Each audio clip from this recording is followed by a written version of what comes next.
gente viver o sobrenatural, nós precisamos, antes de mais nada, estabelecer algumas prioridades nas nossas vidas. O que significa estabelecer prioridades? Na verdade, estabelecer prioridades na nossa vida é essencial, porque vai nos ajudar a nos concentrar, dedicar o nosso tempo, a nossa energia, os nossos esforços, os nossos recursos naquilo que realmente importa.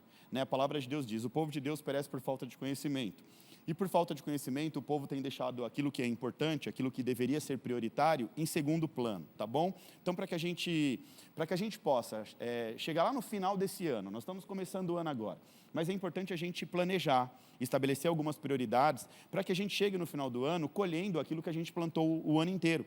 Nós estamos na era da semeadura e da colheita, nós estamos na era da semeadura e colheita, ou seja, eu colho aquilo que eu planto. Então, se eu não plantar, eu não colho. Se eu plantar coisas ruins, eu vou colher coisas ruins. E se eu aprender a fazer o meu plantio, um plantio de prosperidade, de fartura, de abundância e de bênção, obviamente, mais adiante, nós vamos chegar na estação da colheita e vamos colher coisas boas. Então, nós precisamos ser mais intencionais nas nossas ações no dia a dia. Nós, cristãos, precisamos aprender a ser intencionais na nossa vida espiritual, tá bom? Então, para que a gente possa chegar no final do ano com alegria, colher resultados extraordinários, a gente precisa estabelecer agora algumas prioridades. Então, é importante que a gente estabeleça desde já as prioridades, ou seja, que nós possamos aproveitar a base do ano, que é o mês de janeiro, e desde já a gente começar a construir o nosso ano da maneira correta. Tem muita gente, eu não sei como você começa o seu ano, mas eu já começo o ano a 1000 por hora. Eu sempre começo assim, virou o ano, dia 1º eu já começo me dou o luxo de descansar, mas no dia 2 eu já estou planejando, fazendo a coisa acontecer. Por quê? Porque no senso comum, a maioria das pessoas entendem que o ano começa só depois do carnaval. Eu não sei o seu, mas o meu, depois do carnaval, eu já vou estar colhendo frutos. Amém ou não? Então, a gente começa a 1000 por hora, porque enquanto está todo mundo caminhando na contramão, preocupado com uma coisinha, com outra, a gente já está planejando, fazendo a coisa acontecer. Então, estabelecer as prioridades corretas é muito importante para que a gente não viva mais um ano de frustração. Não chega no final do ano, poxa vida, olha, mais um ano do mesmo jeito, a mesma coisa. Então, é muito importante a gente começar a planejar o nosso ano agora, estabelecer algumas prioridades agora. Vamos ao conceito da palavra prioridade. Prioridade é a condição ou estado de algo que deve ser tratado com maior atenção. Ou seja, aquilo que é prioritário, aquilo que é prioridade, você deve colocar um pouquinho mais de força. Você deve dar mais atenção. Algo importante, urgente, em relação a qualquer outra coisa. Então, aquilo que é prioridade é mais importante do que as outras coisas. Então, naquilo que a gente coloca o nosso foco, que a gente estabelece como prioridade, quer dizer que nós estamos entendendo que aquilo é mais importante do que outras coisas, tá?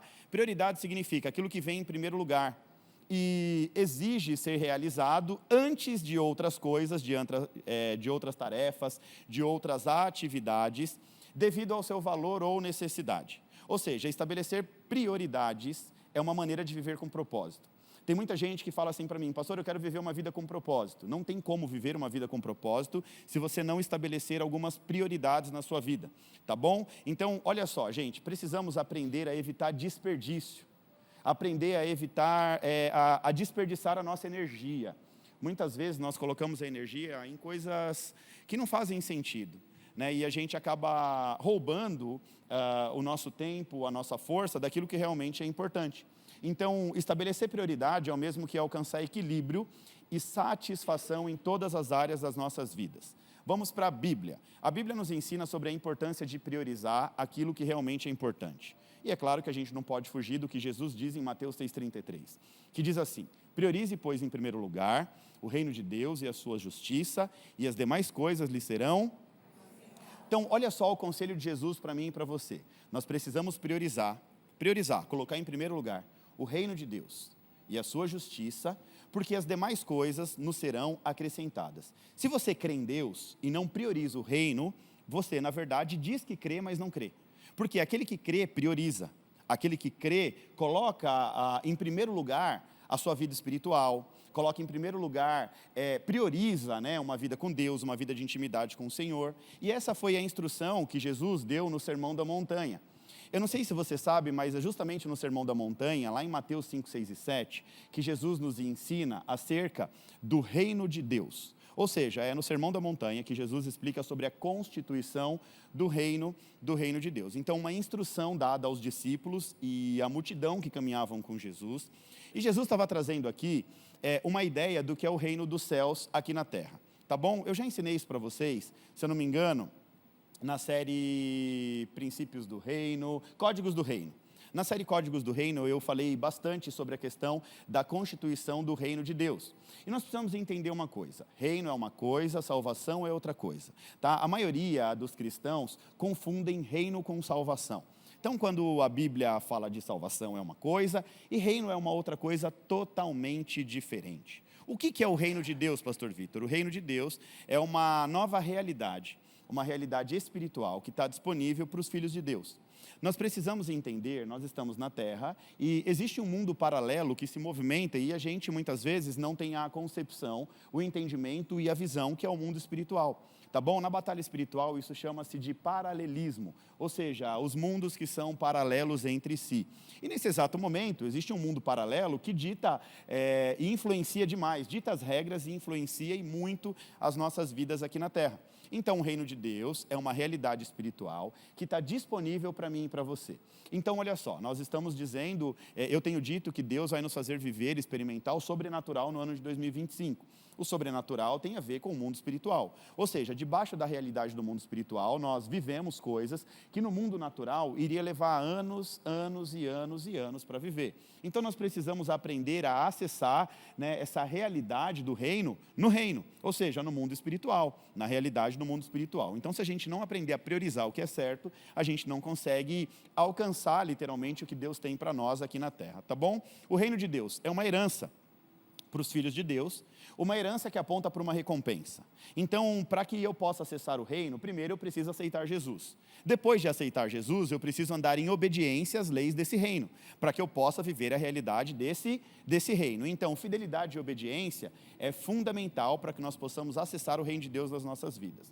Então, o reino de Deus é uma realidade, ou melhor dizendo, o reino de Deus é uma manifestação de Deus na vida dos filhos de Deus.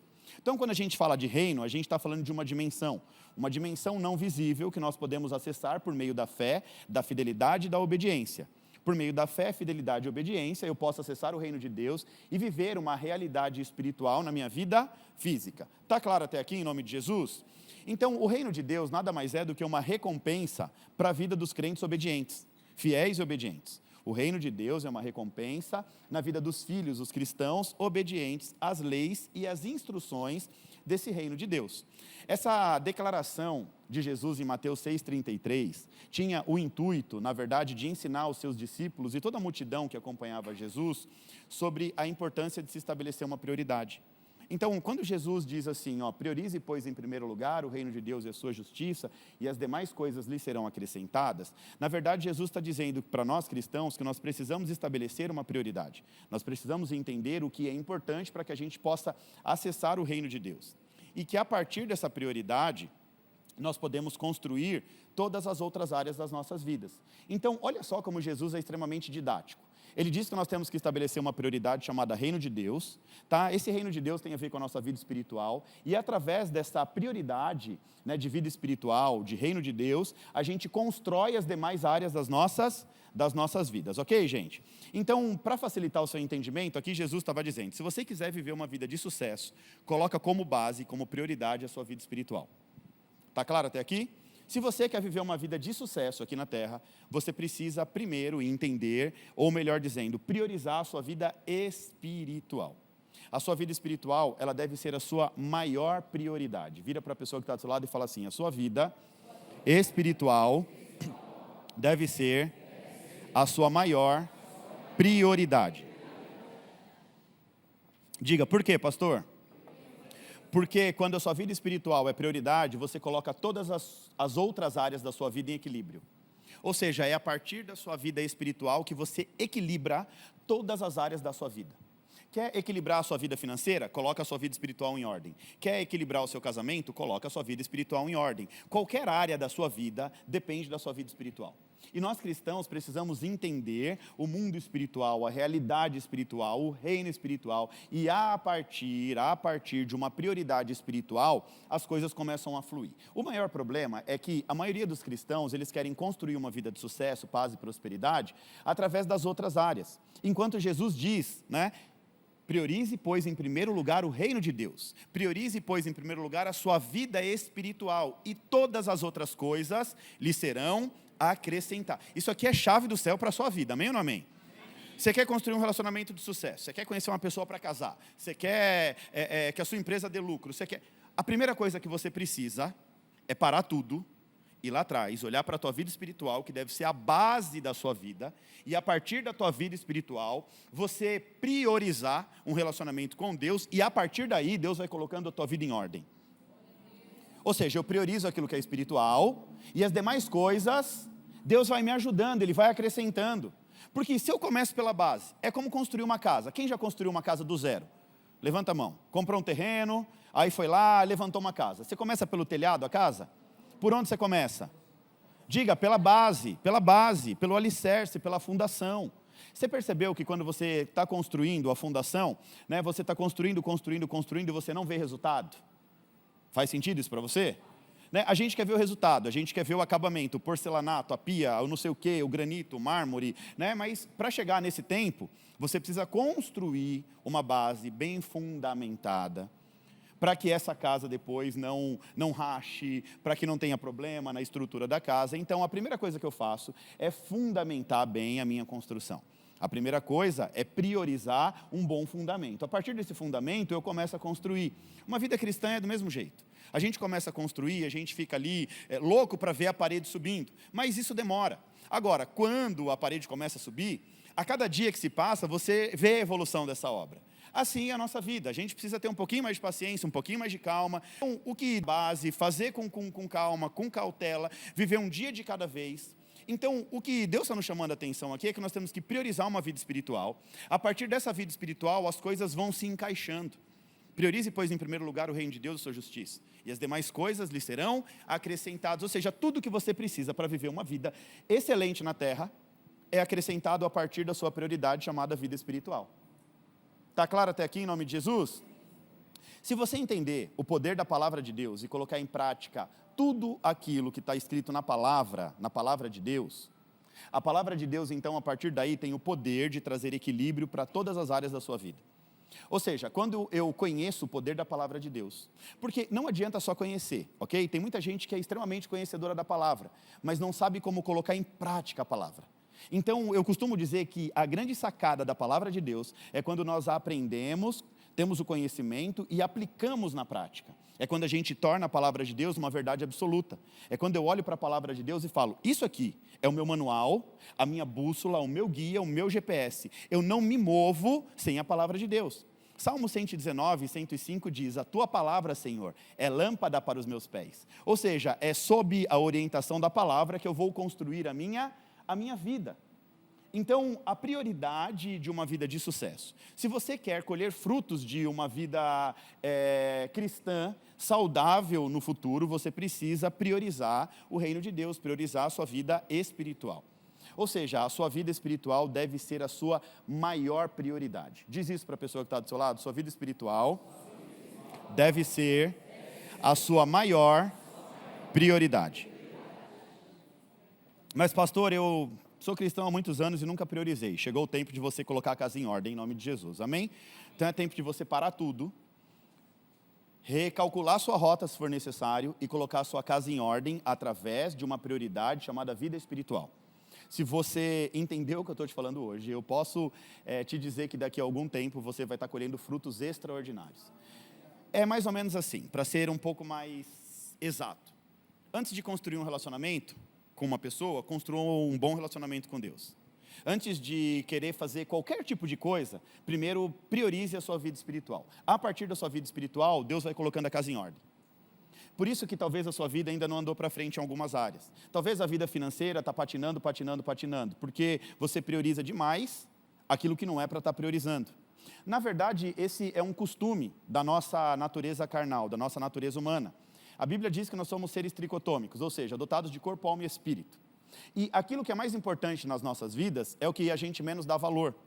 A palavra de Deus nos ensina que após a nossa morte, o nosso corpo físico vai para a terra e vai se tornar pó. A nossa alma, que é a nossa inteligência, vai se desfazer. E o nosso espírito volta para Deus. Ou seja, o que vai para a eternidade não é o teu corpo físico e nem a tua inteligência. O que vai para a eternidade com Deus é o teu espírito. Por isso que Deus diz que nós precisamos priorizar uma vida espiritual. Priorizar uma vida no Espírito, porque priorizando uma vida no Espírito, automaticamente, o Espírito está pronto, mas a carne é? O Espírito pronto para quê, gente? Cumprimento de um propósito de existência aqui na terra. Todos nós nascemos debaixo de um propósito espiritual. E nós só vamos entender isso a partir do momento que a gente ativa o nosso espírito. Porque o nosso espírito, ele vem para a terra em modo stand-by.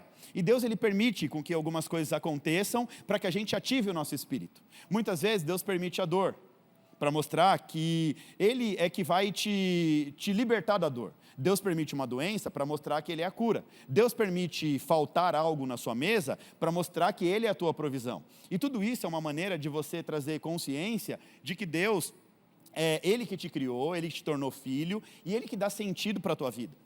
Ou seja, tudo que nós precisamos é entender a base da nossa vida, que é uma vida espiritual. Nós somos cristãos, estamos numa igreja, adorando ao Senhor, estudando a palavra, e nós precisamos entender que nós estamos aqui literalmente para que a gente possa ativar a nossa vida espiritual e colher os frutos de uma vida espiritual ativada em Cristo Jesus. Então, a nossa vida espiritual deve ser a nossa maior prioridade. A maior prioridade, prateleira de cima, é a sua vida com Deus, a sua intimidade com Deus.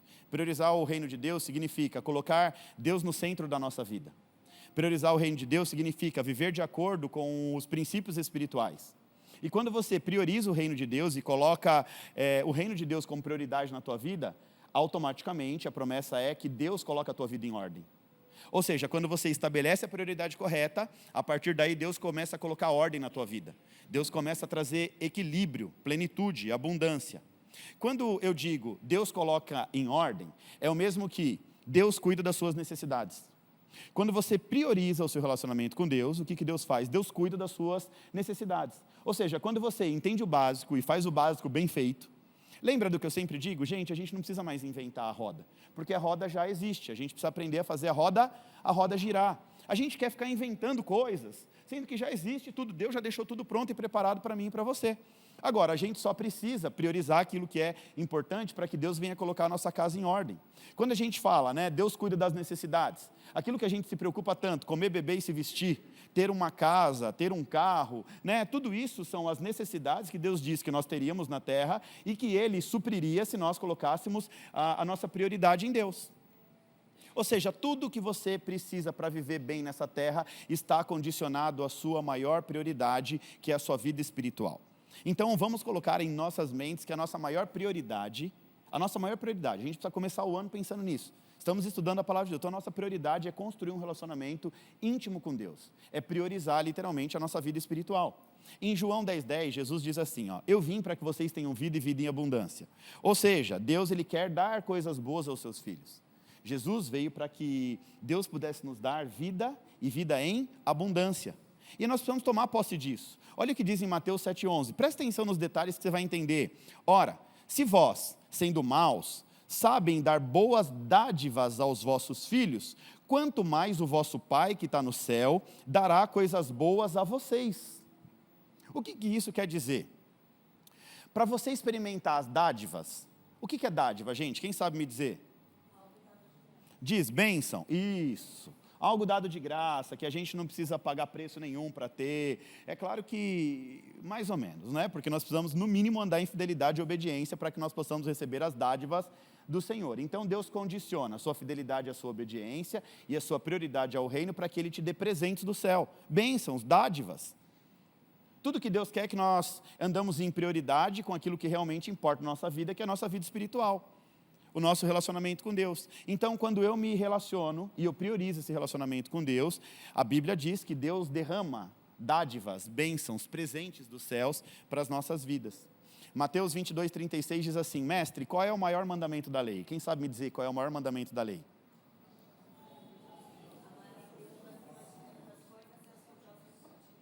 Jesus respondeu, ame ao seu Deus de todo o seu coração, de toda a sua alma e de todo o seu entendimento. Este é o primeiro e maior mandamento, diz Jesus. Repete comigo: ame ao Senhor, o seu Deus, de todo o seu coração, de toda a sua alma e de todo o seu entendimento. Este é o primeiro e o maior de todos os mandamentos. Agora repete assim: a prioridade começa no amor. A prioridade começa no amor. Prioridade não é uma obrigação. Quando nós entendemos a prioridade como uma obrigação, Deus não recebe isso. Quando nós começamos a entender o nosso relacionamento com Deus como uma obrigação, Deus não recebe o nosso louvor, a nossa adoração, o nosso dízimo e nem a nossa oferta. A palavra de Deus nos ensina que antes da gente sacrificar é melhor obedecer. Ou seja, antes de você entregar a sua oferta no altar, primeiro gera um coração de fidelidade e obediência em amor, para que as suas ofertas tenham sentido diante do altar. Obediência. Esses dias eu estava fazendo um estudo sobre José e algo me chamou muito a atenção. Jacó, o pai de José, ele trabalha 7 anos ininterruptos para se casar com Raquel. Mas por falta de conhecimento da lei, quando ele vai casar com Raquel, o pai de Raquel entrega Lia. E por que entrega Lia? Porque Lia era a filha mais velha. Por falta de conhecimento, ele queria se casar com Raquel, mas teve que aceitar Lia. A Lia foi obrigação, não foi um casamento por amor. Ele casou por obrigação. Por obrigação, ele teve alguns filhos com Lia, mas nenhum dos filhos entre Jacó e Lia foram tão grande destaque quanto o filho do amor de Jacó e Raquel. José, o filho do amor, se tornou governador. Agora, olha só que interessante. Essa história inteira aponta para o Antigo Testamento e para o Novo Testamento. Jesus, a graça, o amor de Deus, que se fez carne, para que pudesse nos salvar e nos libertar de todo o pecado. E o Antigo Testamento aponta para a lei. A lei significa obrigação, você é obrigado a cumprir a lei ou você está em transgressão. Mas no amor, Jesus nos ensina que se um homem no Antigo Testamento se deitou com uma mulher, ele pecou. No Novo Testamento, se o homem só pensar na sua mente, ele já está no pecado. Por quê? Olha só que interessante o que Jesus está nos ensinando aqui. Que, na verdade, ele não está interessado num servir por obrigação. Num ter o relacionamento, ai, que saco, tenho que orar hoje. Porque Deus, ele conhece o nosso coração. Quando você começa a ser obrigado, E esse ano Deus está despertando isso muito forte no meu coração. O ano passado, quer dizer, ao longo dos anos na EVA, eu venho indicando livros, fazendo evolução diária, ensinando e pedindo para as pessoas irem estudar. E esse ano Deus tem colocado muito forte no meu coração. E o primeiro estudo desse ano foi sobre a questão do amor ou da obrigação. Se é por obrigação, nem faça, que Deus não recebe. Então o pastor Vitor também não vai ficar te obrigando a nada. Vai lá, irmão, faz a evolução diária, porque eu como pastor eu quero gerar, eu quero que você cresça, que você desenvolva. Mas o Espírito Santo tem falado ao meu coração: meu filho, se for por obrigação, porque o pastor está mandando, eu não estou recebendo. Nós precisamos despertar o amor no nosso coração. Eu sirvo a Deus porque eu amo, não porque eu sou obrigado. Eu venho aqui e uma das minhas orações com Deus é sempre essa: Senhor, nunca me deixe ir para a igreja ou fazer as coisas da igreja por obrigação. Porque se for por obrigação, vira algo pesado. A gente perde o desejo, é a vontade. Tem que ter amor. Fazer a obra de Deus é amor. Servir a Deus no templo do Senhor é amor. Se é obrigação, não saia da sua casa em nome de Jesus. Se você vem para a igreja porque é obrigado, Deus não recebe a sua oração, Deus não recebe a sua adoração, Deus não recebe a tua oferta, Deus não recebe absolutamente nada. Agora, se eu faço por amor, Deus recebe, porque Ele entende que eu estou priorizando. Por isso eu digo, a prioridade significa amar, cumprir o maior mandamento de todos. Eu faço porque eu amo a Deus, eu entendi o propósito de amar ao Senhor, e por isso eu faço a obra do Senhor. Por isso que você está aqui hoje, por amor, não por obrigação, em nome de Jesus. É por isso que você dedica o seu domingo ao Senhor, é por amor e não por obrigação. Então, se Deus é importante para você, se você realmente ama a Deus, Deus deve ser a sua maior prioridade. Porque falar que ama é fácil. Ai, Deus, como eu te amo, o Senhor é lindo, maravilhoso. É nada, está só interessado nas bênçãos. Só está querendo que Deus aí faça os negocinhos que você quer. Como se Deus fosse um mordomo, um amuleto da sorte. Deus faz, Deus faz, Deus faz. Então olha só o nível da ministração que Deus está colocando no nosso coração. O nível da instrução. Nós precisamos amar a Deus. Amar a Deus deve ser a nossa maior prioridade. Amar a Deus deve ser a minha e a sua maior prioridade. Deus deve ser a sua prioridade. Amém? Diga para a pessoa que está do seu lado: Deus deve ser a sua maior prioridade. O principal mandamento é o que mesmo, gente? Repete aí comigo. Ame o seu Deus de todo o seu coração, de toda a sua alma e de todo o seu entendimento. Ou seja, aqui o texto está dizendo, você tem que amar com força. Já que é para amar, ama de verdade. Coloca toda a tua força, toda a tua alma, todo o teu entendimento. Amar de forma completa. É amar de corpo, de alma e de espírito. É amar com todo o seu ser. Eu amo a Jesus, de corpo, alma e espírito, de maneira completa. Anota isso em nome de Jesus. A sua vida espiritual deve ser o seu maior patrimônio. Antes de você construir qualquer patrimônio, construa um relacionamento com Deus. Construa uma vida de intimidade com o Senhor. A sua vida espiritual deve ser o seu maior patrimônio. Diga, por quê, pastor? Porque através da sua vida espiritual, toda a sua vida entra em equilíbrio. Quando você começa a enxergar a sua vida espiritual como seu maior patrimônio, Deus coloca toda a sua vida em equilíbrio. Aleluia. Amém ou não amém? Amém. Vamos entender um exemplo bíblico sobre prioridade espiritual. Esse é um dos que eu mais gosto, é um dos que eu mais estudo e fala sobre o rei Ezequias. A Bíblia diz que Ezequias era um homem extremamente diferente na sua geração. Ezequias era um homem, um rei, que tinha uma confiança inabalável no Senhor. Lembra Bitarrom? Bitarrom vem de Ezequias, confiança inabalável, fé inabalável. Existem dois conceitos de fé. A fé comum, que é emuna, que significa fé. Eu creio em alguma coisa. Eu creio em Deus. Mas qual é o nível de fé? E aí nós vamos para Bitarrom, que é uma fé inabalável, uma confiança plena no Senhor. Mesmo diante da realidade confrontando a minha fé, eu continuo crendo no Senhor. Mesmo diante da circunstância confrontando as promessas, eu continuo crendo no Senhor de forma inabalável. Bitarrom é um nível mais profundo, um nível mais alto de fé. É o próximo nível da fé. Então, primeiro eu começo crendo e depois eu tenho uma fé inabalável. Primeiro eu creio e depois eu tenho uma crença inabalável no Senhor. Então, a Bíblia diz que Ezequias era um homem muito diferente, um homem que tinha uma confiança inabalável no Senhor. A Bíblia vai relatar um poderoso cerco do exército assírio, e o cerco, na verdade, nada mais é do que uma estratégia de batalha. Uma estratégia de batalha, que na antiguidade, um exército mais forte, o que ele fazia? Para ele não precisar despender de força para a batalha, ele cercava a cidade e não entrava e nem saía nada. Então, se alguém saísse, eles matavam, se alguém entrasse, eles não iam permitir, então não podia entrar comida, não podia entrar nada, a cidade se via cercada. Bem rapidamente a comida acabava, não tinha mais o que comer, não tinha mais o que beber, e o povo tinha que se render ao inimigo.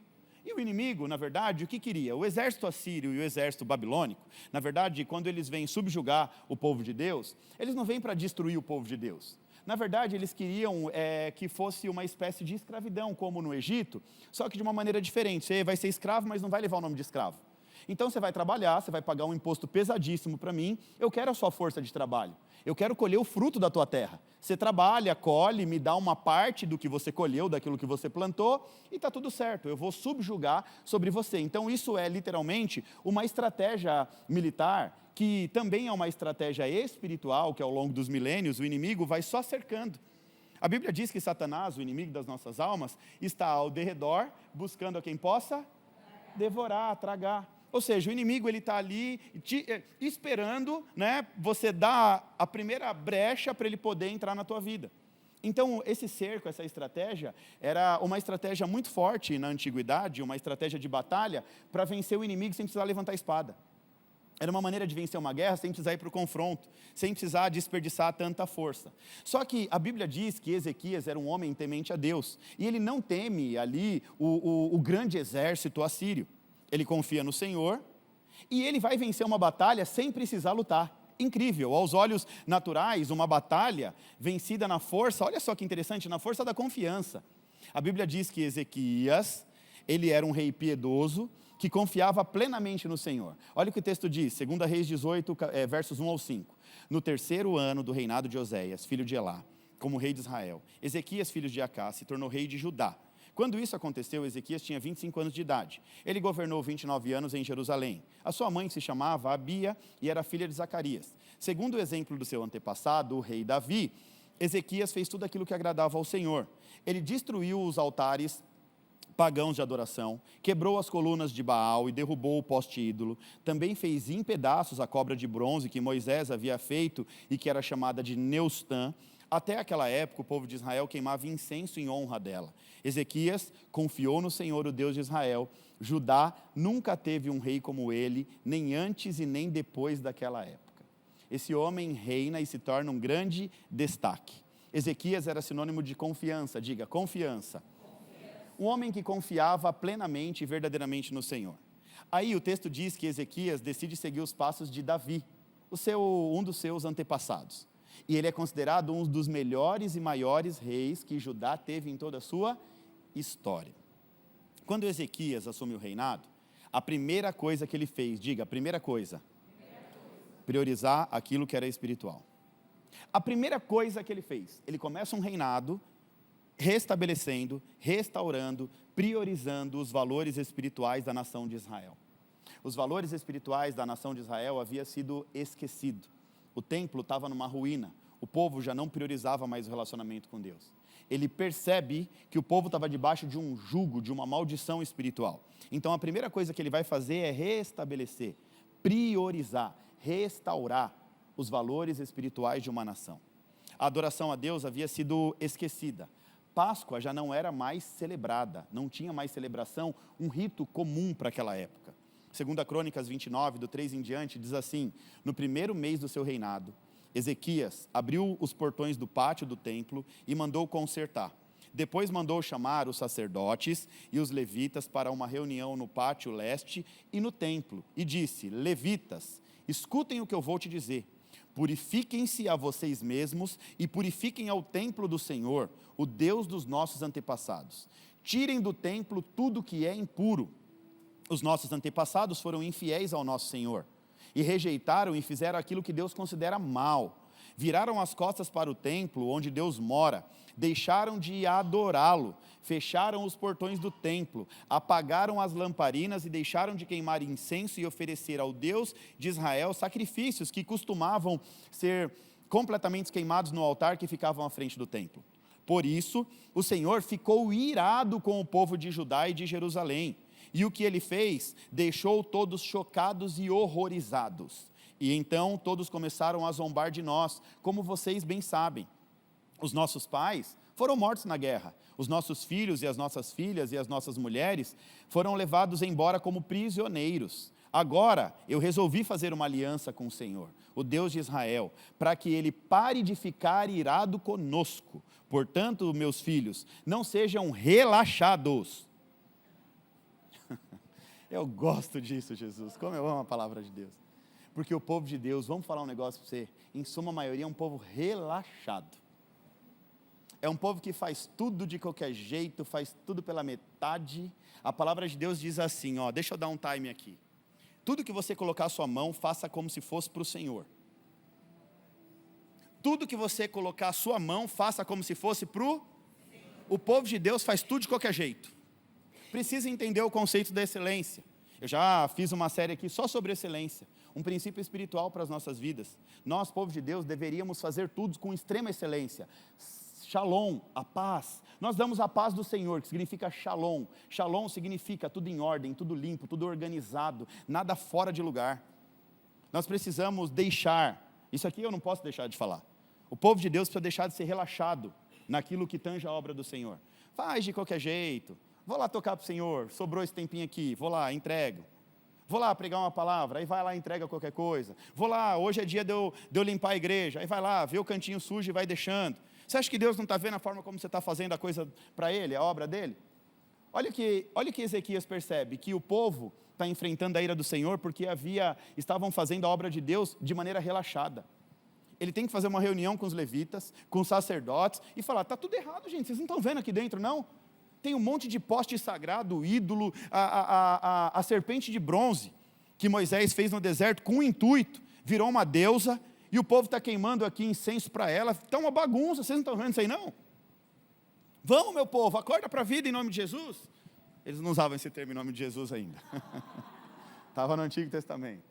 Em nome de Deus, acorda para a vida, deixa de ser, cutuca a pessoa que está do seu lado, fala, acorda para a vida. E deixa de ser relaxado em nome de Jesus. Eita Jesus do céu. Eita Jesus, aleluia. Se você não é relaxado, isso não serviu para você. Amém? Agora se é, fica a dica, em nome de Jesus. Amém ou não? Posso continuar? Vamos lá.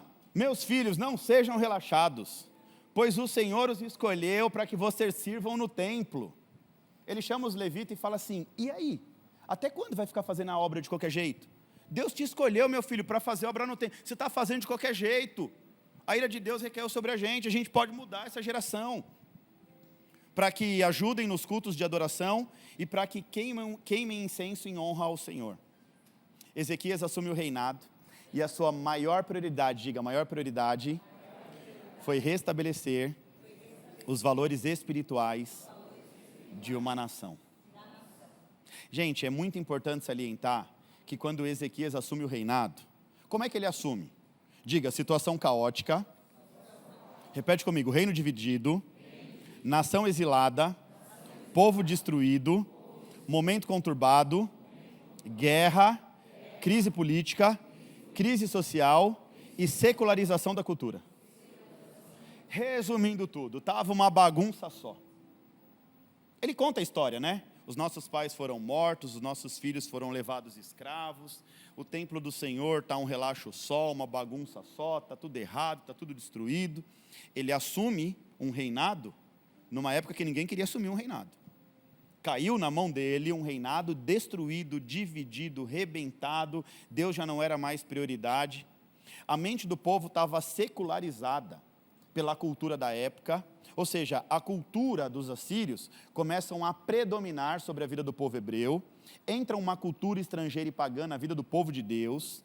Essa cultura, essa secularização vai deixando de lado a vida espiritual do povo, ou seja, o povo vai deixando a vida de intimidade com Deus, relacionamento com Deus de lado, e vai ali tendo costumes pagãos, adorando a outros deuses, mantendo relacionamento com outros deuses, o que nós chamamos de prostituição espiritual. Olha que coisa forte aqui em nome de Jesus.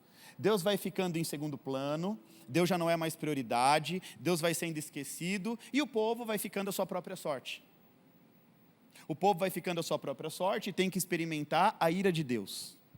A ira do Senhor recai sobre o povo, para que o povo acorde e entenda que o que eles estão fazendo está desagradando profundamente o coração de Deus. E tudo isso ainda diante de um império poderoso, o Império Assírio, do rei Senaqueribe, que mais adiante percebe essa movimentação de Judá através de Ezequias e manda cercar a cidade. Aí chegamos no cerco. Ele começa a perceber que Ezequias está começando a fazer uns negócios diferentes. E o diabo é assim, viu? A hora que você se posiciona com Jesus, aí começa a vir oposição, começa a vir cerco. Mas isso aí não é para você ficar com medo. Isso aí não é para você se entregar. Isso é para você ter confiança inabalável, bitarrom.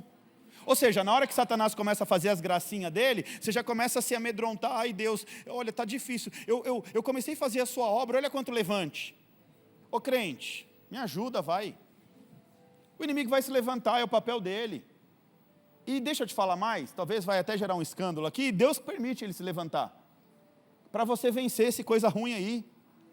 Ele se levanta, você se posicionou, ele vai se levantar, o que você vai fazer? Você vai ter uma fé agora maior. É Deus falando, meu filho, aprende com Ezequias. Você começou no nível rasinho de fé, agora você tem que subir para bitarrom, uma confiança inabalável. Agora o que você vai fazer? Aos olhos humanos, a batalha era uma derrota. Não ia ser uma batalha, ia ser uma derrota. Estava claro. O que Ezequias faz? Vai orar, rasga suas vestes, coloca o seu joelho em terra e vai orar a Deus. Fala, Senhor, olha, olhando lá para fora o negócio está difícil, mas eu sei que se o Senhor mandar um anjo, o Senhor acaba com tudo. Aí a Bíblia diz que Deus manda um único anjo e destrói milhares de homens do exército de Senaqueribe. Bota os caras para correr. Os que não morrem, correm de medo. O homem posicionado, o homem que decide viver uma vida espiritual, prioridade, prioriza. Os primeiros passos do reinado dele foi priorizar as coisas com Deus, priorizar o reino de Deus. Remover a sujeira debaixo do tapete, tirar a bagunça, trazer como prioridade uma vida espiritual. E Senaqueribe, percebendo essa movimentação, o que ele faz? Manda cercar a cidade. Diante do cerco, a cidade de Jerusalém, que já tinha os seus muros construídos, ele já construiu os muros, ele falou, então, se eles vierem nos atacar, pelo menos os muros aqui vão nos defender por algum tempo.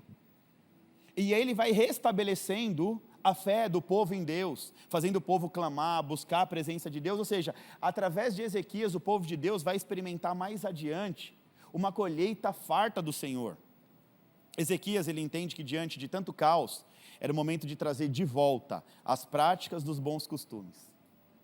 Aquilo que foi perdido ao longo do tempo, né, por gerações passadas, era tempo da gente restabelecer, trazer um avivamento, uma construção de caráter cristão, uma revisão da nossa vida, apontando para a vida espiritual como algo muito mais importante do que qualquer outra coisa da nossa vida.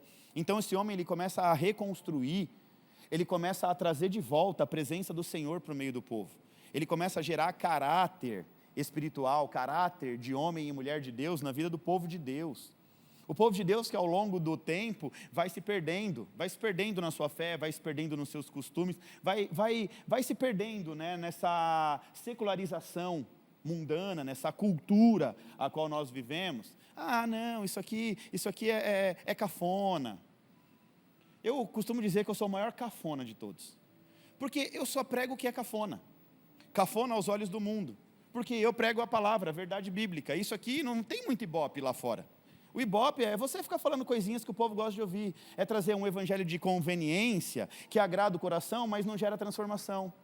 O evangelho de conveniência que afaga a alma, mas não gera caráter. E tudo que Deus quer é homens e mulheres de Deus posicionados em Deus, com caráter de homens e mulheres de Deus, para marcar a diferença nessa geração. Eu não sei se você sabe, mas na época de Noé, Deus só encontrou uma família posicionada e diferenciada, que foi a família de Noé. Uma única família que Deus tinha na terra para escolher e falar, se eu tiver que terminar tudo aqui, eu vou recomeçar através de vocês, porque vocês são os únicos diferenciados. A Bíblia não diz que o povo de Deus é o povo eleito, escolhido, sacerdócio real, nação santa. Deus nos escolheu para fazer uma obra de Deus, para fazer a obra dele na terra. Quem tem que fazer a diferença não é o seu vizinho ímpio, não é a sua vizinha lá, não sei, é você, irmão. É você que tem que fazer a diferença. É você que tem que levar Jesus para a vida desse povo. É você que tem que levar Jesus para a tua faculdade, para o teu trabalho, para a tua casa, para a tua família. Então se posiciona. Para de ficar com historinha para boi dormir. Tem uns crentes que só gera demanda, ou aquele entalhada chata, sangue de Jesus tem mais poder. Junta aí com Jesus e garra em Jesus, sabe, muda a sua forma de pensar em Jesus. Romanos 12, 2, sede transformado pela renovação da sua mente. Coloca Jesus na sua mente 24 horas por dia, que você se liberta de pecado, de um monte de coisa. Está entendendo isso em nome de Jesus? Você está gostando da pregação? Se não tiver também, posso fazer nada, né? Reclama com Jeová, porque a palavra é dele e eu só sou uma ferramenta na mão dele. Amém ou não? Ezequias entende que diante de tanto caos era a hora de trazer de volta a prática dos bons costumes, era a hora de restaurar o templo. A primeira coisa que ele fez como maior prioridade foi reconstruir o templo do Senhor. Reconstruir o local da adoração. O povo já não adorava mais, não existia mais o templo que Salomão tinha feito com tanto esmero para Deus, que Davi, né, deu a sua vida para construir. Deus falou, você não, Davi, porque você tem mão de sangue, quem vai construir é o seu filho. Aí faz algo memorável para Deus e o povo já não estava mais adorando a Deus ali. Aí Ezequias, olha o que ele vai fazer, ele envia uma carta. Através dessa carta, ele manda alguns emissários convocar tanto Judá quanto Samaria. Sabe o que esse cara estava fazendo? Gente, você não tem noção do que esse cara estava fazendo, não. Esse cara, com todo respeito, porque era muito bom, né? Ele estava unificando os povos. O mesmo povo que lá atrás, né, teve um racha, uma separação, ele estava trazendo unidade. Ele era o rei da onde, gente? Diga, Judá. Judá era a tribo do sul. Do outro lado nós tínhamos as tribos cuja capital era, diga, Samaria. Então coloca uma coisa na cabeça, reino dividido. Depois de Salomão, vem Roboão. Roboão pesa a mão nos impostos. O povo pede, tira a mão. Eu já ensinei isso na Evolução Diária, vou ensinar de novo não. Vai lá para a Evolução Diária que você aprende as coisas. Vou dar uma colher de chá, vai. Roboão pesa a mão nos impostos. Vai buscar conselho nos anciões. Os anciões, filho, baixa, você não é Salomão, você é Roboão, tá entendendo? Salomão era Salomão, você não é Salomão. Você não é o homem mais sábio, você não é o homem mais rico de todos os tempos. Seu pai era o cara, você ainda é um aprendiz do cara. Então, em nome de Jesus, baixa a mãozinha, cobra menos impostos e tal. Ele, legal, gostei do conselho. Aí o que ele faz? Ele vai buscar conselho nos amigos. Os amigos não sabiam de nada. Falou, que baixa a mão imposto o quê? O povo está pedindo para baixar? Aumenta. Aí surge um líder político, que era um dos generais de Salomão, chamado Jeroboão, e ele fala o seguinte, ó, já que ele não quer baixar os impostos, vamos rachar tudo aqui. Aí tem um racha. O povo de Deus, que era um único povo, se tornam agora dois povos. Os judeus e os samaritanos. Então a gente tem, de um lado, as tribos do norte, 10 tribos, formando um clã, os samaritanos, do outro lado, as tribos do sul, formando um outro clã, os judeus. Ezequias estava reinando aonde? Diga, no sul, em Judá. Ele reinava no sul, em Judá, e ele poderia falar, vou resolver aqui, o meu reinado. Mas o que ele faz? Ele manda um emissário e fala, vamos resolver logo o problema do povo. Vamos unificar aquilo que nunca era para ter tido separado, ter feito separação. Vamos trazer de volta, vamos o povo juntar tudo. Vamos juntar os crentes tudo da nossa geração e adorar a Deus no único lugar, no templo que Salomão construiu. Vamos juntar todo mundo, em vez de rachar, vamos juntar. Aí ele vai juntar o povo, mas olha o que acontece. Tem oposição, diga, sempre tem oposição. Aí ele manda os emissários, né, para convocar tanto Judá quanto Samaria, e ambos estavam exilados. Uns estavam exilados na sua própria terra pelos assírios e outros exilados pelos babilônios. Ou seja, os dois povos estavam exilados, ok? Exilados significa preso nas suas impossibilidades. Exilados é o mesmo que com destino incerto para juntos adorarem a Deus no templo. Ou seja, eles não eram mais donos da sua própria vida. Eles iam ter que pedir permissão para os assírios e babilônios para poder ir adorar a Deus. Será que eu posso ir ali, né, poder fazer um culto ao Senhor, adorar? Olha a liberdade que nós temos hoje. Você precisa pedir permissão para alguém para você vir aqui adorar a Deus? Sim ou não? 2 Crônicas 31 diz assim, depois disso, depois de restaurar o templo, o rei Ezequias enviou mensageiros por toda a terra de Israel e de Judá e mandou cartas para todas as tribos de Efraim e de Manassés, convidando todos para virem ao templo a fim de comemorar a festa da Páscoa em honra ao Senhor, o Deus de Israel. O que acontece? Ezequias estava convocando todo o povo, todos os povos ali, unificando, quer dizer, o único povo que estava dividido para celebrar a Páscoa. Ok? E aí, gente, um rito que foi abandonado por eles há muito tempo. A Páscoa normalmente era celebrada no primeiro mês. Porém, devido a toda essa faxina que Ezequias estava fazendo no templo, a purificação dos sacerdotes, dos levitas, né? Trazendo ali a excelência de volta para o altar, para o templo e tudo mais, eles falam o seguinte, ó, a gente celebra a Páscoa no segundo mês.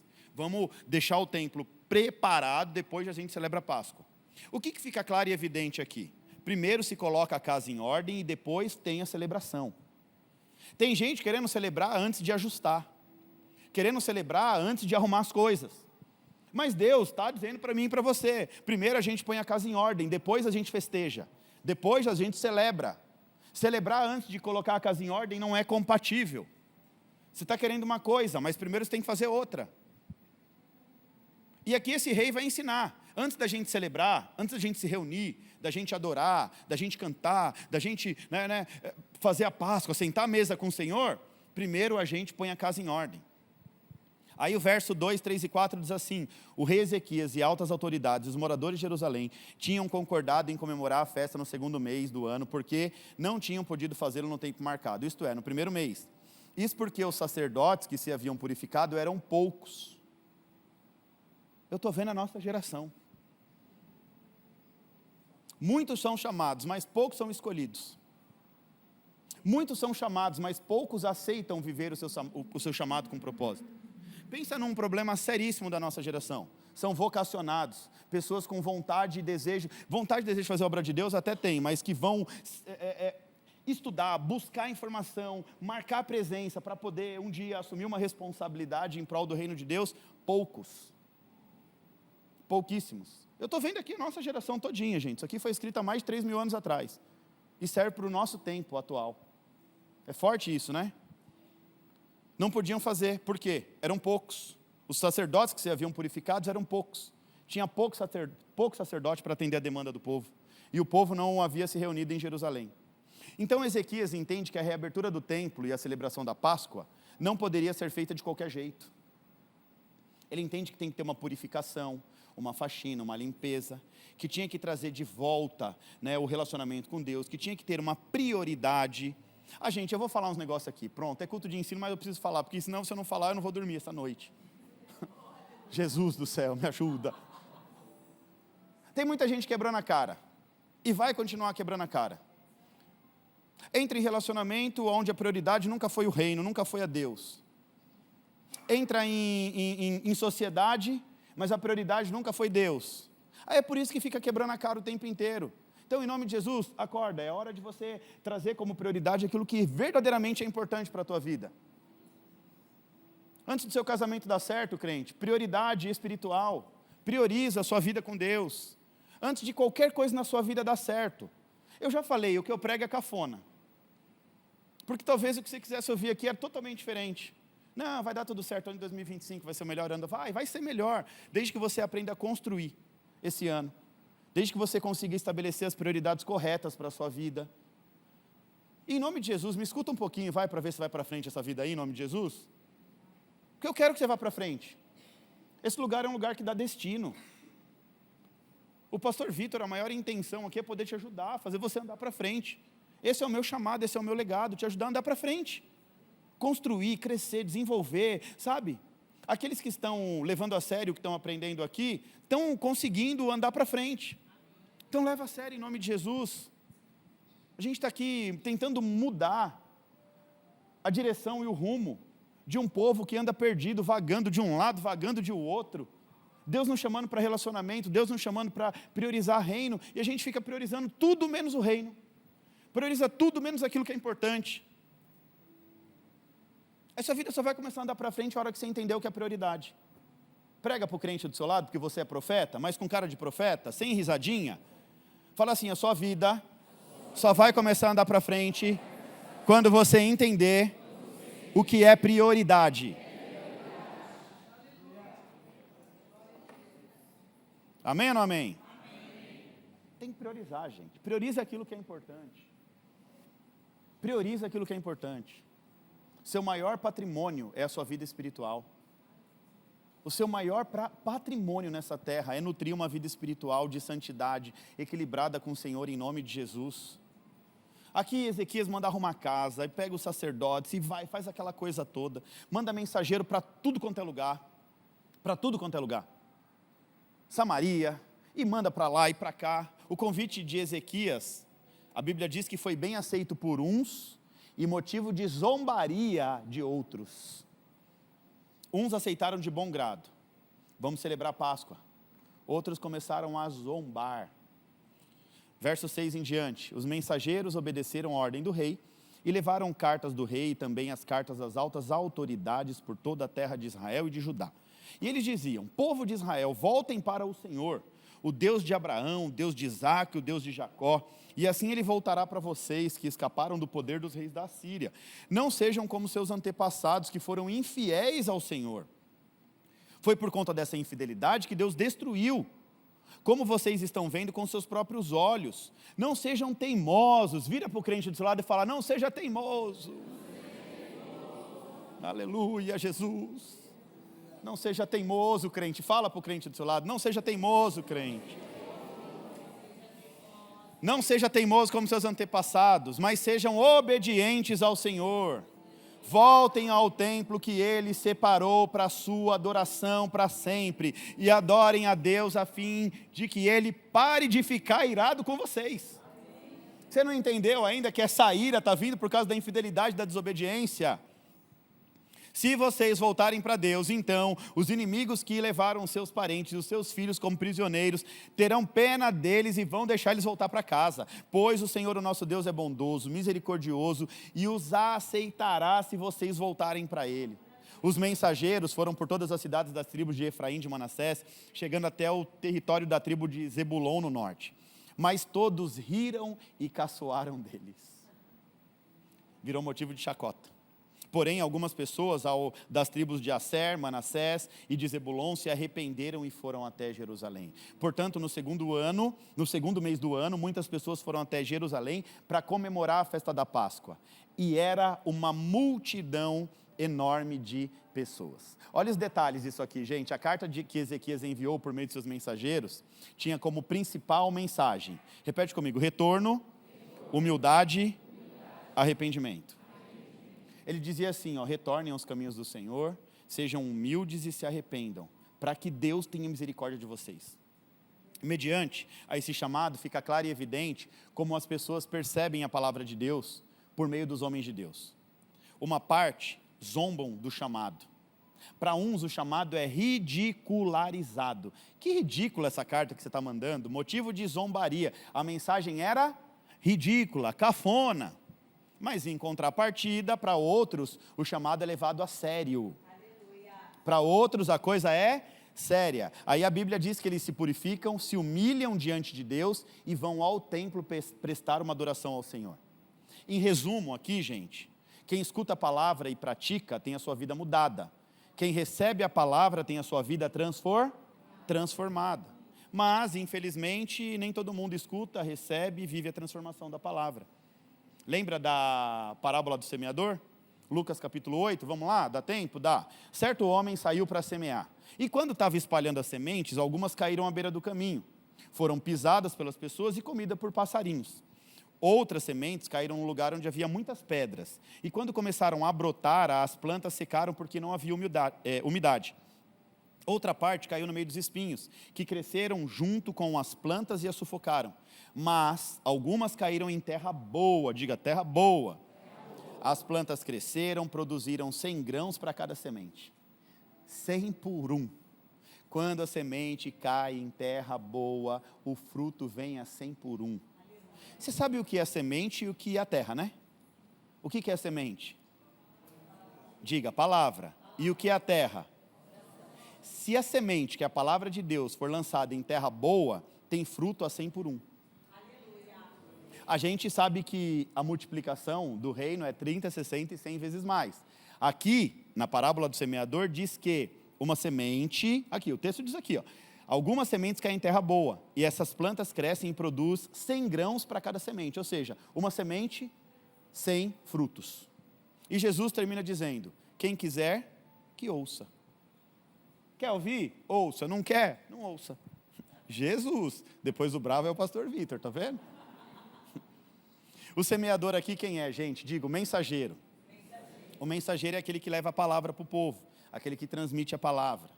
A semente é a palavra, e a terra são as pessoas, aqueles que recebem a palavra. Em resumo, essa parábola ela vai nos ensinar, literalmente a maneira como você vê e recebe a palavra de Deus, é que vai dizer se a palavra de Deus vai surtir efeito ou não na tua vida. A maneira como você recebe a palavra é que vai determinar se a palavra de Deus vai fazer efeito ou não na sua vida. Para a palavra de Deus fazer a semente, para a palavra de Deus fazer a diferença, a semente, a palavra de Deus, tem que encontrar a terra boa.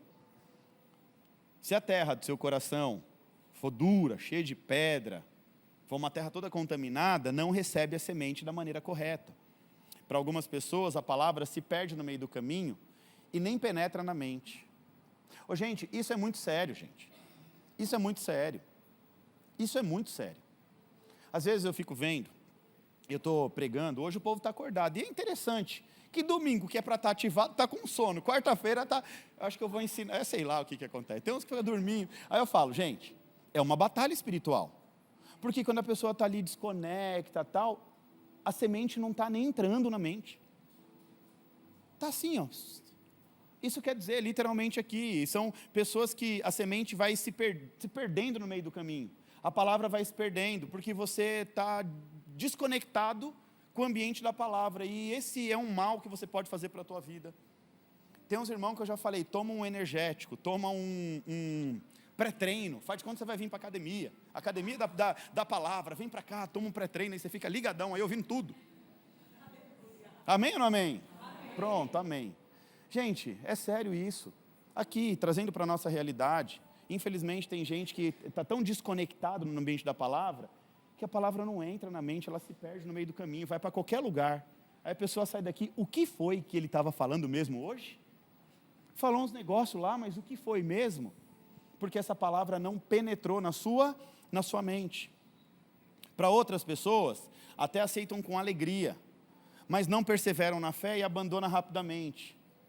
Normal, gente. Como pastor eu vejo de tudo.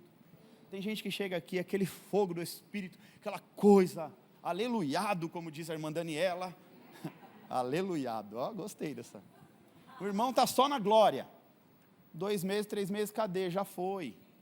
Por quê, gente? Porque chega, recebe, uau, que ambiente, que lugar, que palavra, que maravilha, mas não persevera na fé e abandona rapidinho. Para outras pessoas a palavra entra na mente, mas não transforma o coração. A palavra tem que acessar a sua alma. E infelizmente também não surte efeito. Mas aí, para o bom solo, bom solo, é onde a semente cai e dá fruto. Para dar fruto tem que ter um bom solo. Bom solo são as pessoas que ouvem a palavra, que entendem a palavra, que se esforçam, se esforçam para praticar a palavra. Gente, é fácil? Não, não é. Vamos ser bem sinceros, não é fácil, gente. Falar que é fácil seria hipocrisia da minha parte também. É difícil viver uma vida ali nutrida pela palavra, uma vida na palavra, colocar em prática a palavra, vencer a sua carne, né? Olhar para o sacrifício de Jesus na cruz e falar, agora eu quero viver uma vida diferente, quero ter um caráter cristão, né? Praticar a palavra. Não é fácil, gente. Mas você tem que se esforçar. Se não tiver um mínimo esforço, você não vai conseguir colher o fruto da palavra, tem que se esforçar. Está difícil? Vai, está difícil, mas vai. Parece que as coisas não acontecem, não seja refém de resultado. Falamos aqui esses dias. Imagina João Batista, se ele desanima. João Batista não, Zacarias. O pai de João Batista. Estava ali, estava difícil, poxa, estou servindo a Deus no templo o tempo inteiro. A Bíblia diz que ele e a mulher dele eram irrepreensíveis aos olhos do Senhor. Mas eles queriam muito ter filho e não tinha filho. Mas nem por isso eles desistem. Não é refém de resultado. Aí uma hora a conta fecha, em nome de Jesus. Continua firme que uma hora a conta fecha, em nome de Jesus. Vira para o crente do seu lado e fala, continua firme, porque uma hora a conta fecha, crente.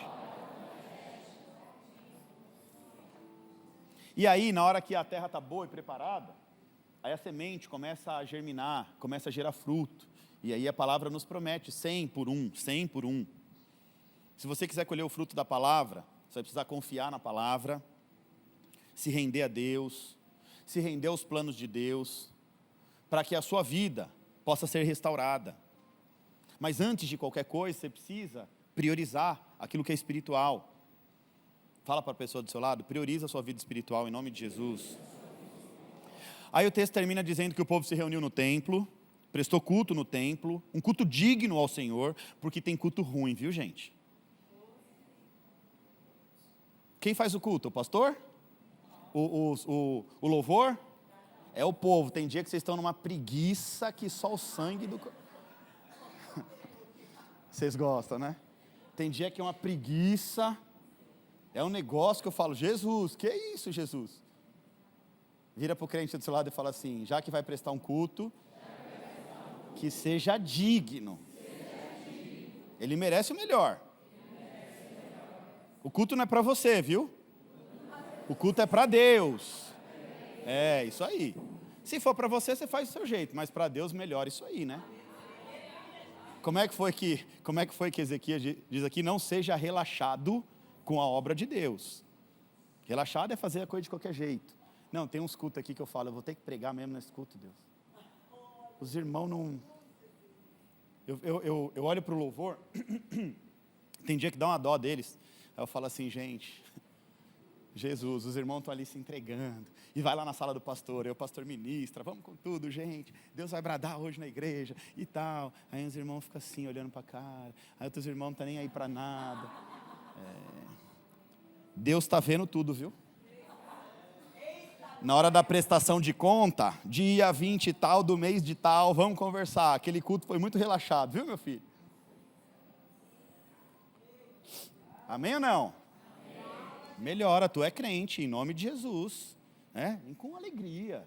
Alegrei quando me disseram, vamos à casa do Senhor. Mas tem uns que a cara da derrota é uma tristeza tão grande, já chega no culto derrotado. Aí não dá para fazer milagre assim, desse jeito. Nem Deus faz. Ele vai falar, não, que melhora essa cara que a gente começa a conversar. O povo de Deus, ao longo do tempo, né, começa a sucumbir, porque começa a tratar aquilo que é prioridade como secundário. Porque teve um problema durante a semana, né? Hoje vou lá, obrigação, faço de qualquer jeito. Deus não quer isso não, crente, em nome de Jesus. Deus não quer isso, tá? Brinquei aqui para descontrair, mas Deus merece muito mais, viu? Deus merece a nossa melhor entrega, nosso melhor louvor, nossa melhor adoração. Deus merece o melhor do nosso tempo. A gente quer o melhor de Deus, né? Mas a gente só dá o resto para Ele. A gente quer o melhor de Deus, mas a gente só dá o resto para Ele. Já parou para pensar nisso? Você dedica todo o seu tempo para os seus afazeres, para o seu trabalho, para não sei o quê, para os seus estudos e tal. E para Deus é só o resto, só dá o resto. Mas fica o tempo inteiro. Deus, me dá. E você quer o melhor de Deus. Mas só dá o resto para Deus. Deus só fica com o resto, né? Vamos parar para pensar aqui, de verdade? No fim das contas, Deus só fica com o resto do nosso tempo.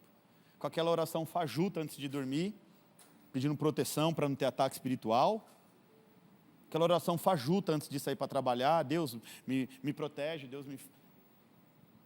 Está na hora da gente parar de entregar o nosso resto e começar a entregar o nosso melhor para Deus. Eu não estou dizendo que você tem que entregar 23 horas por dia para Deus, não é isso. Eu sei que a vida que a gente vive, a rotina, trabalho, né, essa loucura toda, entrega 5 minutos, mas que seja 5 minutos ali de excelência para Deus. Que sejam os melhores 5 minutos. Começa o seu dia, ao invés de abrir o seu celular para ver se alguém te mandou mensagem, né, se entregue em oração para Deus ali, 5 minutos, que seja 5 minutos de qualidade para Deus.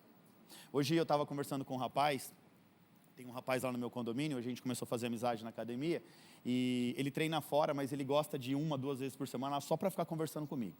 Aí ele fica conversando, aí ele me pede umas dicas, aí quer mentoria disso, e fala daquilo, eu fico ali conversando, é gostoso que a gente vai treinando e conversando.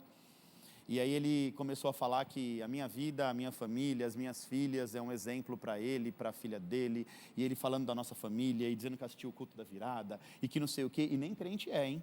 Veio na igreja 2 vezes, as 2 vezes aqui na Evo.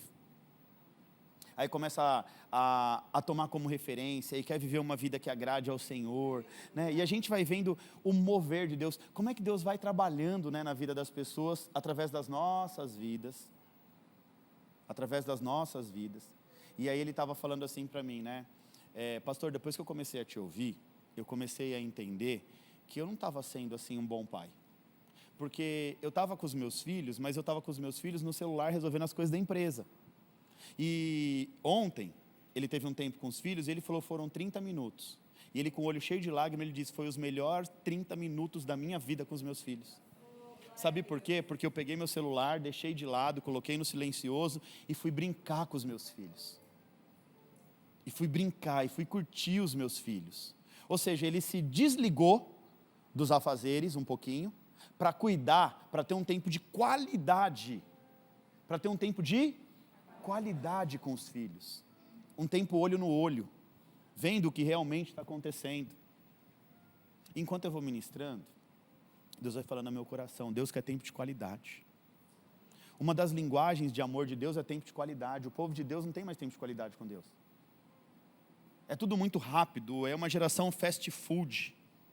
É uma geração conveniência. Vamos rapidinho, pastor. Os cultos são cronometrados. Aqui na Evo não, e ponto final. Gostou, não gostou, caça um lugar aí que te agrade. Está tudo bem. Tem que ser. Abre o culto, ora, louvor, oferta, prega, tchau. 3, 4, 5 cultos desse jeito. 1h30 de culto. Passou disso, o povo já sai correndo. Isso lá é tempo de qualidade com Deus. Tudo cronometrado, correndo, vai. Priorizar a vida espiritual é dar tempo de qualidade para o Senhor. Está aqui, tempo de qualidade, você está com a cabeça aqui. Você está aqui, você tem que estar com a cabeça aqui.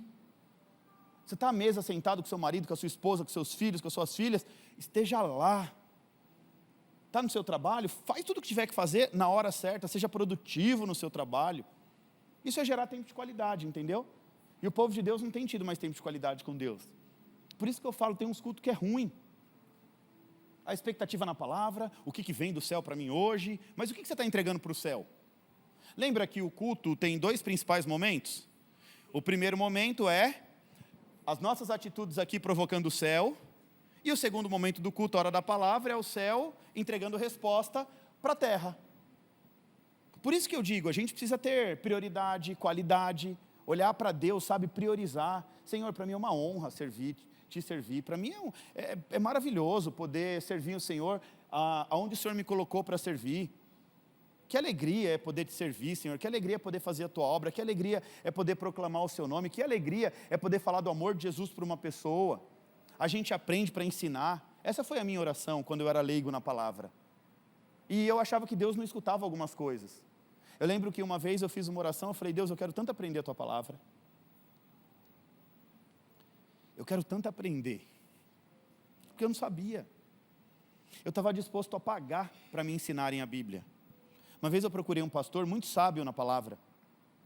E ele era uma referência para mim. E eu falei, eu queria muito aprender a palavra. Eu estou estudando teologia, mas a teologia não ensina a Bíblia, capítulo por capítulo. Eu quero entender, eu quero saber o que cada capítulo diz.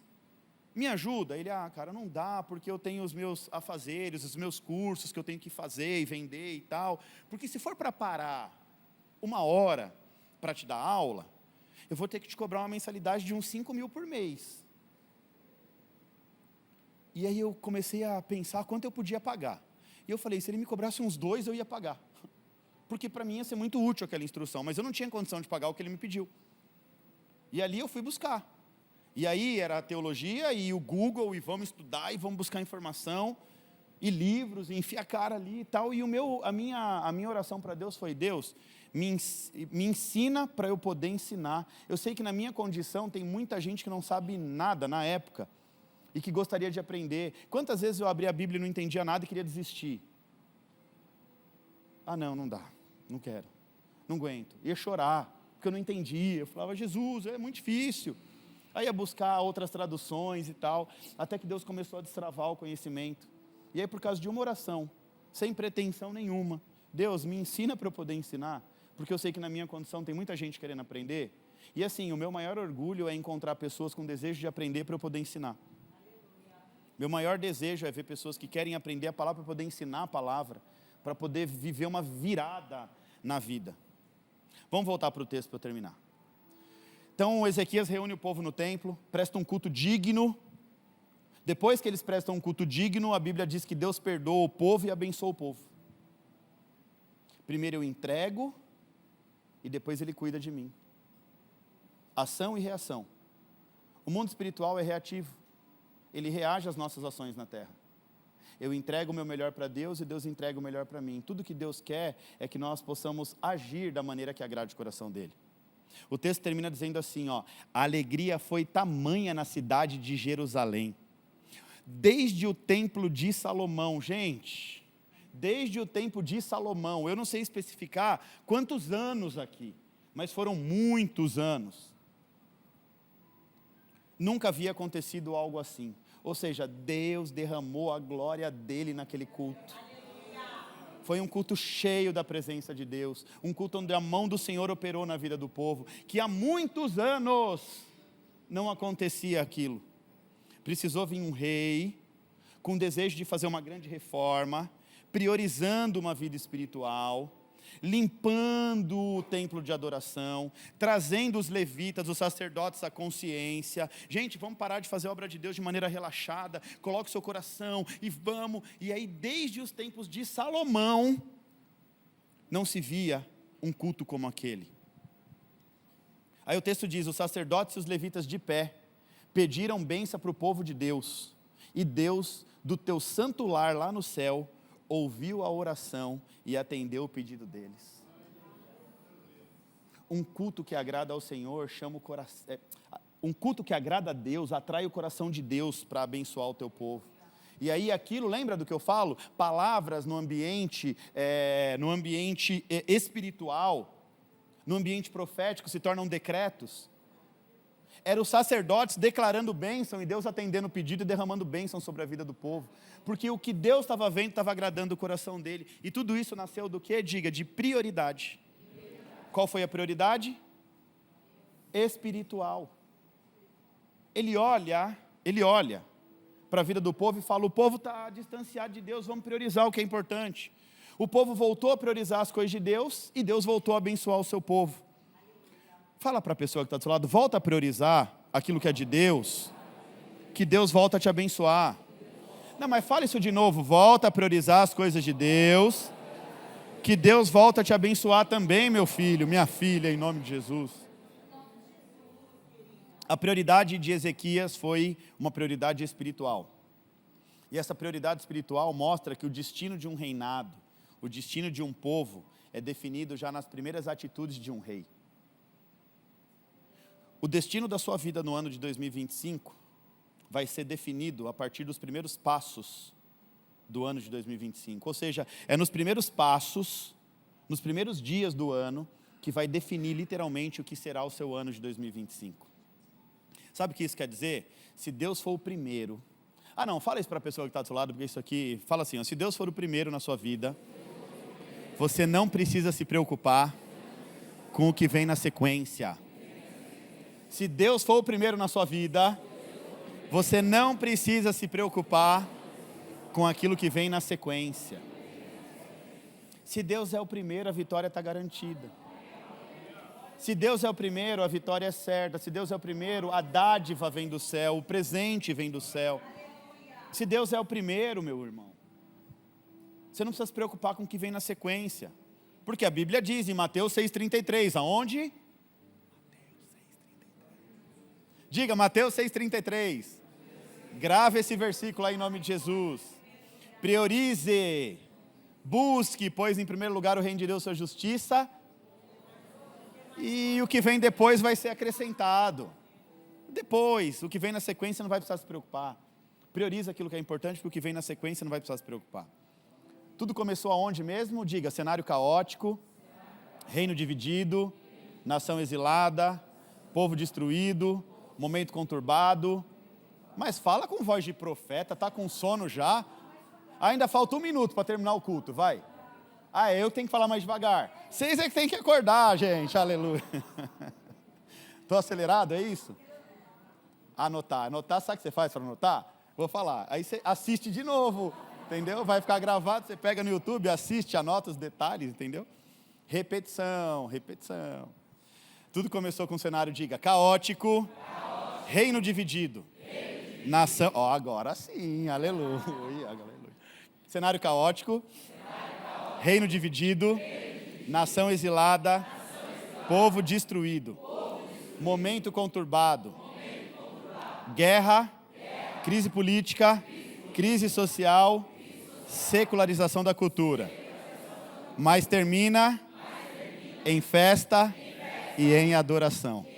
Agora profetiza para o irmão que está do seu lado. Tudo que começou, caótico, reino dividido, exílio, destruição, momento conturbado, vai terminar em festa e em adoração na sua vida, em nome de Jesus. Amém ou não? Deixa eu fechar com essa fala. Talvez você está vivendo aí um momento todo conturbado. Casamento conturbado, vida financeira toda arrebentada.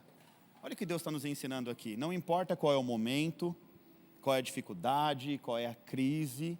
Se você priorizar um relacionamento de intimidade com Deus, Ele faz você passar por essas crises e te faz experimentar festa, adoração.